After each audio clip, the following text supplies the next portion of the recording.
Welcome back. Vice President Kamala Harris is now finally on her way to visit the U.S.-Mexico border. Harris making the trip 93 days after being put in charge of this crisis by President Biden.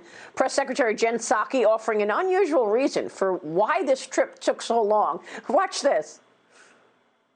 Why is the vice president visiting the border this week when earlier this month she dismissed a trip like that, saying it would be a grand gesture? She also said in an interview with NBC that she would be open to going to the border if it was an appropriate time. She said that after she said that, so that's important context.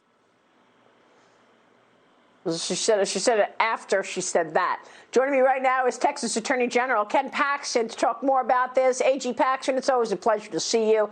Thanks very much for being here. Hasn't it been more than appropriate for this administration to see the situation on the ground with their own eyes? Your reaction to Kamala Harris going to El Paso? Well, I've been shocked because people have been calling for them to come down here for the entire time that they've been in office, just to get real live interviews with people, to see what's going on the ground, just like you did.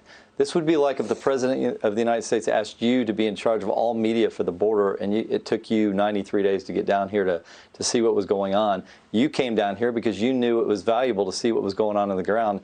Unfortunately, that's not what happened here, and I don't really understand the answers that they've given as to why they haven't been here. Well, it's interesting that President Trump said that he's going to the border, and then as soon as he got his date set to meet with Governor Abbott, and I assume he'll meet with you as well, once that date was in the calendar, then she said, okay, I'll go a couple days before Trump went.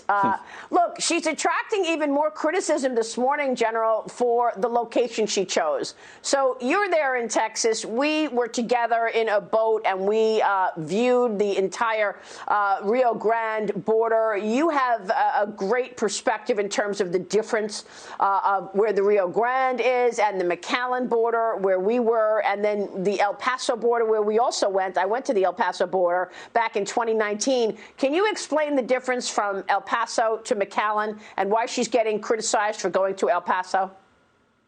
Yeah, so there's a reason we invited you to the Rio Grande, to the McAllen area, because that's where the major problems are. That's where you see people crossing the border more often than in El Paso. El Paso, they actually have a pretty good fence, and so it's not as easy to cross there. It's a desert area. There are lots of mountains.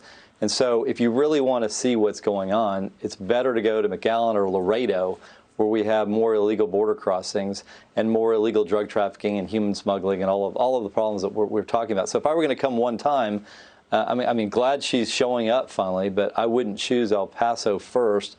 I would go on to the Rio Grande Valley or Laredo. She's not going to go into the housing and the facilities. We toured the facility together. First off, AG, do you think that this timing of her trip is tied to the president and President Trump's announced trip to the border? He's going next week. I mean, I don't have any doubt. I mean, I don't think anybody doubts that that's the reason that she finally decided to go. I applaud President Trump for coming and for highlighting the issues, and then for being the motivation for the Biden administration and for the vice president to show up. So I'm happy she's coming, because at least she'll see something. She'll hopefully have to answer some questions. It does highlight the problem.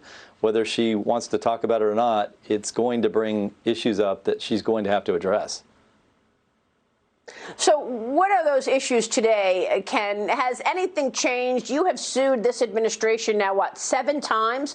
5 times having to do specifically with immigration and the impact of the wide open border. Where do those suits stand? And tell us what has changed, if anything, in terms of your pushback on this radical agenda.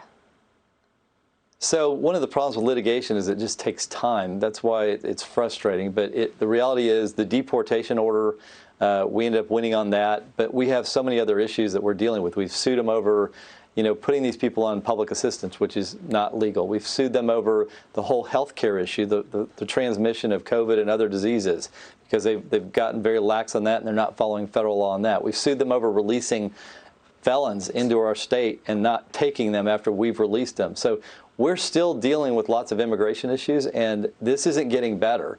And the things that President Trump did to make it better were totally walked away from. This whole catch and release issue that President Trump stopped. The whole issue of leaving people in Mexico, which now Biden has stopped, and now people can come here and claim asylum and disappear. And then, of course, the border wall, which now Texas is having to fund. These are all solutions that have been walked away from by the Biden administration.